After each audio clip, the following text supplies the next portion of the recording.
La decisión de cómo almacenar los datos es una de las más complicadas e importantes que se toman cuando uno está diseñando un sistema de información.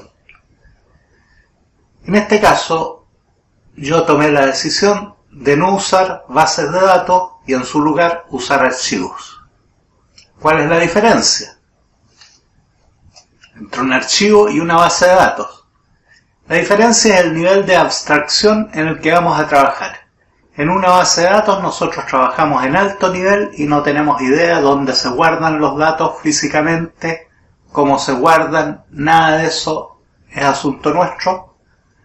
En cambio, cuando trabajamos con archivos, trabajamos directamente con los datos, sabemos la ubicación en que están guardados, sabemos el nombre del lugar donde están guardados y todo eso. Entonces hay una diferencia en el nivel de abstracción. Esa es una diferencia importante que tiene ventajas y desventajas para cada lado. En general, la ventaja de trabajar con archivos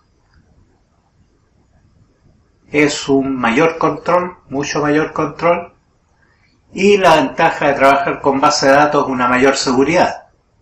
Los datos están, por principio, los datos están ocultos y ni siquiera el programador sabe en qué lugar exactamente van a quedar los datos guardados.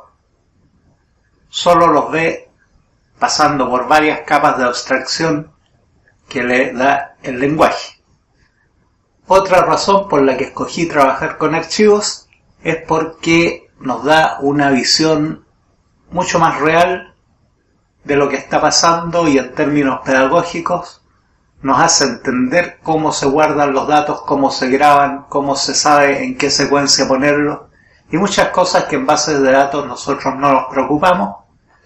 Y de esa manera, cuando después ustedes trabajen en base de datos, si alguna vez o los que ya han trabajado, van a ver que es mucho más fácil en un nivel alto de base de datos porque no tienen que preocuparse de ninguno de esos detalles. Una ventaja de trabajar con archivos, y en este caso en particular, que vamos a usar archivos de texto plano, o sea, los más sencillos que existen, una ventaja es la portabilidad.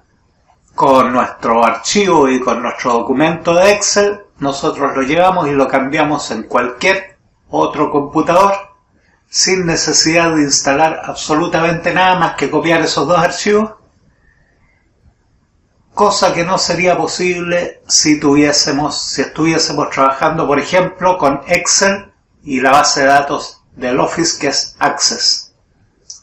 No sabemos si en el computador que vamos a llevar tienen el Access instalado, no sabemos si es la misma versión, etc.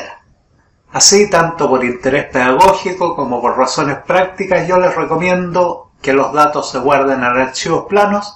Inclusive los datos se pueden guardar dentro de la misma página, como va a ser la primera etapa que vamos a enseñar. Los datos los vamos a guardar en el mismo documento del Excel. O sea, vamos a tener datos y programas dentro de un mismo documento. La segunda parte, los datos los vamos a guardar en el disco, en un archivo de texto plano. Y si ustedes quieren hacer una tercera parte, no cuesta nada que se averigüen cómo es la interfaz con la base de datos del Office, con el Access, o con otra base de datos que les interese trabajar. Como vamos a trabajar con archivos de texto plano, es importante que sepamos los detalles, dónde se graba y cómo son los esquemas de estos archivos. Por eso en nuestra siguiente clase vamos a ver los 3 modelos para guardar datos en un esquema de agenda, en un esquema de inventario, en un esquema de cuenta corriente. Esos 3 modelos sirven para muchísimas aplicaciones porque la mayoría de las aplicaciones de empresas pequeñas siguen alguno de esos 3 esquemas. Por ejemplo, podemos usar un esquema de inventario para controlar el préstamo de libros. Podemos usar un esquema de cuentas corrientes para llevar los gastos y los ingresos. Podemos usar un esquema de cuentas corrientes para controlar nuestro flujo de caja. En lugar de poner deudores, clientes deudores, nosotros ponemos cuentas que serían ventas del día, costo de las ventas, gastos del día, impuestos, etcétera, etcétera.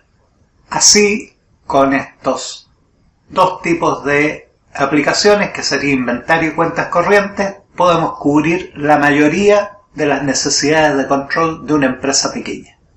Los invito entonces a que veamos cómo se organizan los archivos en estos sistemas y enseguida vamos a pasar inmediatamente a cómo se codifica y vamos a ver cómo se puede hacer un programa sencillo de inventario, un programa sencillo de cuentas corrientes, un programa sencillo de agenda, lo cual nos va a servir como base para muchos otros programas más complicados. Veamos entonces la siguiente lección, donde vamos a examinar cómo se guardan los datos en el esquema de inventario, en el esquema de agenda y en el esquema de cuentas corrientes. Gracias.